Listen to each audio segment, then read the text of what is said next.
Hey guys, in this video here, I'm gonna show you guys exactly how we go about calculating a sub-2 property when it comes to cash flow. Now, you're gonna be able to recognize whether or not this is a good deal or a bad deal. But all the ways I show you how we go about calculating the cash flow of a whole entire subject to property, where it got equity or it doesn't got equity, I'm gonna cover that in its full complete video. After you watch this video, it doesn't matter if you are a wholesaler, just a regular investor, landlord, whoever the case may be, you're gonna know whether or not you got a good deal or not. And I'm gonna show you guys exactly how to do it coming up.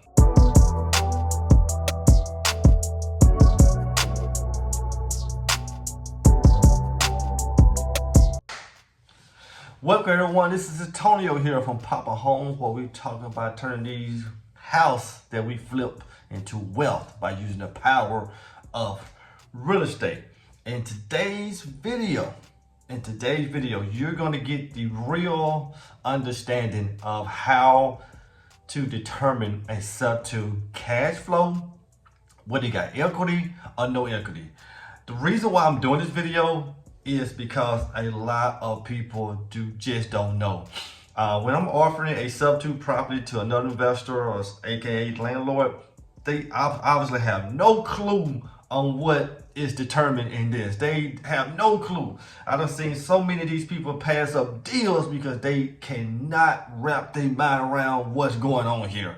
Now, I'm gonna go through all the good and bad and ugly and try to explain it to you guys. And hopefully this video here will be the stepping stone for everyone learning exactly how to calculate a sub-2 property and know whether or not you got a good deal, bad deal, whether you got equity or not. Watch this. I'm gonna put all this together for you. So let's go over here to the whiteboard here, and we're gonna make this thing as simple as possible. We're gonna say that we got us a property. I'm gonna go ahead and put this up here. Let's see what we got here. Okay. All right. We're gonna say that we got us a property that has a mortgage of $100,000. So keep that in mind, guys. We got a mortgage of $100,000. $100,000. And let's just make it a little bit more simple. And the monthly note is, I'm gonna say note is, just say the monthly note is, let's say it's $700. So that's the monthly note of your property. The property that we're going to try to pick up subject to. So number two, let's just say that it got an interest rate of a 3.5. So you got an interest rate of a 3.5 with this property. Now we got a balance of $100,000. We got a monthly note of $700. They include taxes, insurance, principal, all that good stuff. So we're gonna keep it simple, $700. And we got an interest rate of a 3.5. So let's just use this as our stepping stone here, guys. This is our stepping stone. Understand these numbers here. So these are our stepping stones, okay? Now, let's just say in this specific neighborhood, this house can rent for, let's just say it can rent for $1,400. So we got a property that can rent for $1,400, and that's a good number. Now, this mortgage that's left on the house, $100,000, maybe start off to be 130 or 140. Who knows? But then again, let's just say it's $100,000. They just bought it a year ago, and the note is $700. Period. And in that neighborhood, you can get about $1,400 a month for rent. Okay. So you look at cash flow here. Now look at cash flow. So you're looking at around $700 a month. Now, we're not gonna get into numbers of holding money out for repairs, things like that, vacancies. We're not gonna get into those numbers. Let's just keep it simple. $700 a month. Okay, that's your cash flow now. Now, this is what I'm getting from the uneducated real estate investors, aka landlords. This is what I'm getting. They're going right back up here. And say, Antonio, this number here that $100,000 there, they said that balance right there, they're struggling with that number. They're struggling with that number. Like, but they got a $100,000 balance left on the mortgage. So it doesn't matter. What matters, guys, is this number here. $700 a month cash flow. That's what matters. Right? That's what matters. $700 cash flow. Now, if you're renting out the house, this is what we're looking at. It's $700 a month cash flow. Let me take it a step further. Me, I don't just rent properties out. I do a rent to own method. I do my rent to own method. So if I go this route here for that house there that was $100,000 there, I probably say give me a DP, which is a down payment of $10,000. So as you can see, I'm in $700 a month cash flow, and I got $10,000 down payment. Let's just say that we didn't do that. Let's just say that we got a security deposit. SD of security deposit. Let's say we got a security deposit of $1,400 because that's the first and last month's rent. So even if you just rent it out, you got $1,400 up front. Me personally, I'm gonna go with $10,000 down, and go from there. So when you're looking at these equations here, what are you looking at as an investor / landlord? What are you looking at? I'm looking at a property got $100,000 right here balance due. Then my rent is at $1,400 with $700 cash flow. Now I have gotten people tell me, other investors, other landlords, I guess, this is not a good deal. Because you wonder why they keep focusing on this number up here, that $100,000 balance. That number doesn't matter, guys. Come on, guys. Come on. You got to be smart real estate people. That number doesn't matter. How many times I got to tell you that number doesn't matter? I'm going to tell you the reason why that number doesn't matter. Now, this is, let's just say this neighborhood, this house is in a B plus. Right there, that's a B plus neighborhood. That's where our house is at, in a B plus neighborhood. Our house is in a B plus neighborhood. Now let's go a step further. Let's just say that you can do this on another level, but you're gonna buy another house. Let's say it's in a C neighborhood or D neighborhood. We're gonna put this line right here down the middle. Guys, follow me here. I'm gonna break this down to you and tell you the reason why that when it comes to substitute properties, the cash flow or no cash flow is a good deal. I'm gonna tell you the reason why. So this other house that you so-called landlords out there are out there buying houses, you're gonna pretty much say, let's say for instance that you spent $45,000 for this property here. You spent $45,000. How did you buy the house? Did you pay cash? Did you get a finance? Use a line of credit? Let's just say you did not pay cash, and you use some kind of finance. So you got $45K right there. Let's just make it the same. Let's just make this pretty much the same. I'm not even going to even sugarcoat this. Let's make it the same. Let's put your note the same. Your note the same. Your note person is at $700 a month, even though this math probably not add up. I'm just letting you know. I just want to make sure these numbers look the same on both sides. And you got the same 3.5 interest rate. Yeah, guys, when you do the math out there, I know the numbers not gonna add up, but I'm about to prove a point here. And your rent is $1,400 a month, $100, and you got we got cash flow, and you got $700 a month cash flow. Okay, bingo, you got it. So now this is a rental property. This is a 100% rental property. Now think about this: if you finance this house here for $45,000 and you're $700 a month, no, yeah, you got $1,400 coming in. You got $700 note there. So you got $700 cash flow if you don't add anything else to it. Now, So what's the difference between a sub-2 property and this rental property? Now, I'm gonna tell you one of the clear difference. One of the clear differences is the one for $45,000, the rental property that's in a C neighborhood. I'm gonna go ahead and just go ahead and put him up there so you can know that he's in a C minus neighborhood. Okay, it's in a lower neighborhood. You $45,000 in debt from day one. Now, with this property over here, which is the sub-2 property, for 100K here, you might didn't pay too much money for it. Let's just say that they was behind $10,000 and you gave them $10,000. Bingo. Guess what? If I just gave them $10,000 to catch up their note and take over the house, let me show you something. Bingo. Look at that with that. I get my $10,000 back on my down payment as a rent to own from my tenant buyer. So at this moment, I'm $0 into the house. $0. But let me tell you what makes sense, guys. I go right back over here to this cash flow here, $700. That means my $700 is pure cash in my pocket. Number one, because it's a rent to own property, and number two, I don't have any debt. The debt is already on there as a loan. Okay. Over here for the house, that landlord, you guys who you guys are jumping up, having a good time, saying that I own that house.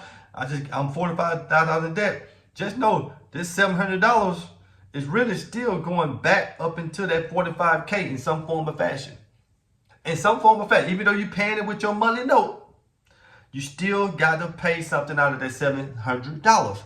Whether your vacancy costs, repairs, you paying it out of this here. See me, I get into the creative deals. It doesn't matter if the $100,000 for the sub-2 property doesn't have any equity. It doesn't matter. I'm getting cash flow. And I got my money back. So at the end of the day, this is what a lot of investors struggle with, and they just cannot understand what's going on here. I just showed you guys that a sub-2 property is great. It's great. But guess what? Let me tell you this last thing here, which is gonna bring this on home. So on your sub-2 property, what if your sub-2 property, you get it today and the interest rate is at, let me change this up here. And the interest rate is at like a 6.5, and the rent is and the note is it's like, I don't know, let's say $1,800. The first thing you might say, there's no cash flow. Because when you do rentals, when you do a rent to own in that neighborhood, follow me now, guys. You do a rent to own that neighborhood, you might say, wow, there's no cash flow. I mean, it's at the top of because if they would have bought it 4 years ago, their mortgage would have been $1,100, so I can rent it out for $1,800, right? Okay. Would you still walk away from this deal? I'm gonna say no. I'm gonna tell you the reason why I would say no. The reason why you want to say no is still a deal is, guys, no equity and the interest rate is high. No, number one, you want to get it for appreciation. And number two, this is how you still can make money. Get your down payment. Get your down payment, ADP. Let's just say $20,000. Get your down payment of $20,000. You're not gonna make no cash flow off the house, but you're gonna get a down payment of $20,000. Bingo. And so you know this from just looking at it. The way I would do it, I would ask for $20,000 or maybe $25,000. Put $5,000 to the side to take care of that monthly note for about 2 or 3 months. So if your tenant buyer decide to leave a year or 2 years down the road, you already got that money set aside. And guess what you're gonna gain then? Another $20,000. And if that fails, set $5,000 to the side. Get you another tenant buyer and get another $25,000. On a house that has zero equity and at the top of the rental rate. Guys, you gotta know how to do real estate. You gotta know how to crunch the numbers. I don't just flip houses. Yes, I know how to flip houses, but I know the numbers in these numbers game. What I just told you now, even with a sub-2 property with a 6.5 interest rate in with a note at $1,800. Get you a down payment. It doesn't have any equity. It doesn't have any cash flow. Get you a down payment, a big down payment. That's your money there. And you'll get it that's your money there. That's your money. That's your cash flow. You get your cash flow up front for them to get into the deal versus getting the long term. The only difference between these two here, my first example, is just I'm getting my cash flow over time. And I paid $10,000 to the seller and to catch up that back payments. $10,000 gone. But when I brought my tenant buyer in, as you can see with this number here, with this $10,000 number here, I was able to get my money back. Now the $700 a month is all cash flow. But the worst deal is when you go out there and actually go buy a house up here in the red up here, a rental property of $45,000, half of the price, and it's in a C neighborhood, and you're going to be fixing on that house to the end of time, and that person's a 100% renter. On all three of these deals, number one, I would go with the orange first. Number two, I would go with the blue second. And number three, the red be the total last thing that I would do. And I would never do that. I take my chances on these here. If you guys are actually struggling with it here, I take my chance on number one, number two, and number three last. I mean, total last. So guys, this is how you can look at sub-2 properties. So if anybody bring your property, look at the numbers like this. Look at the numbers like this. It's a good deal. Even on the first one, one in orange, if I had to pay $20,000 behind, it's cool. It's an A or B neighborhood. All you got to do when you get your tenant buyer in, ask for that $20,000 back. If you don't even get $20,000 back, let's say if you get 15, you only got 5,000 in the hole. But guess what? You're going to make it up on the cash flow right here for $700. In what? 6 or 7 months? What, 7 months?